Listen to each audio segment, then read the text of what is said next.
Hello and welcome to Webcomic Firstish, the weekly webcomic review show where I read a handful of pages from a webcomic and then pretend I know what I'm saying to people who aren't actually there. It was inevitable that I had to check this out, huh? It's got ranker lists, a TV tropes page, and a few articles about how it's nihilistic genius. So today, we're looking at Garfield minus Garfield, created by Dan Walsh from the original comic of Jim Davis.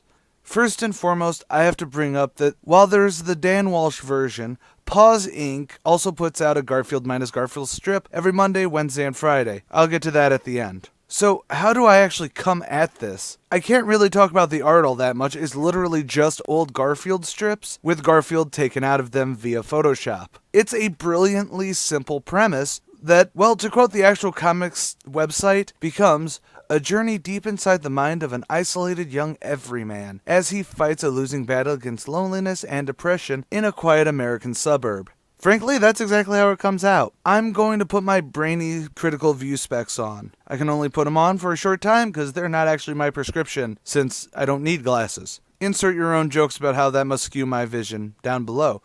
Anyways, Garfield minus Garfield is brilliant in its simplicity because the joke never comes. You know that John is only saying something so Garfield can make the comeback. But without Garfield, you have one panel with John saying something and then two panels of silence afterwards, or him making a snide comment that reads as him being snide to himself. As much as everyone has talked about this, no one ever really says it's hilarious in a haha sense. It is hilarious because of the concept, taking something funny or as funny as Garfield comics ever really have been, and then flipping it to this staring into the void style is just something you have to see to believe. And that is why it got so much attention. Jim Davis actually called it inspired, and I'd agree. It's a neat premise, and it's not surprising an Irishman came up with it. Okay, jokes aside, I think the concept outlives the product.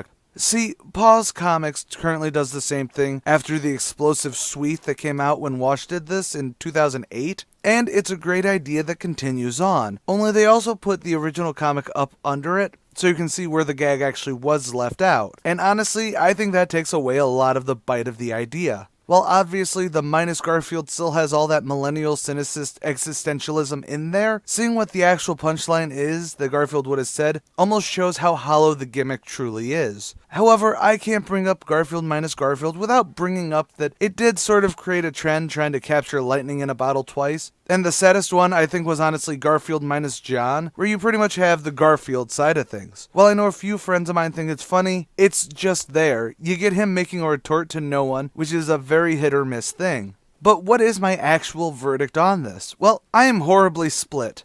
I want to say that it is totally worth buying the Garfield minus Garfield book that came out, especially since Jim Davis did a few of his own for the book, but then again, I think that on a 3 times a week schedule, it's not worth following. The novelty wears off after you've binge read 25 in a row, with only a bright spot coming out every so often that gets your hopes up, but then you remember the ratio of good/interesting to, okay, we get it, this is going to be a weird verdict.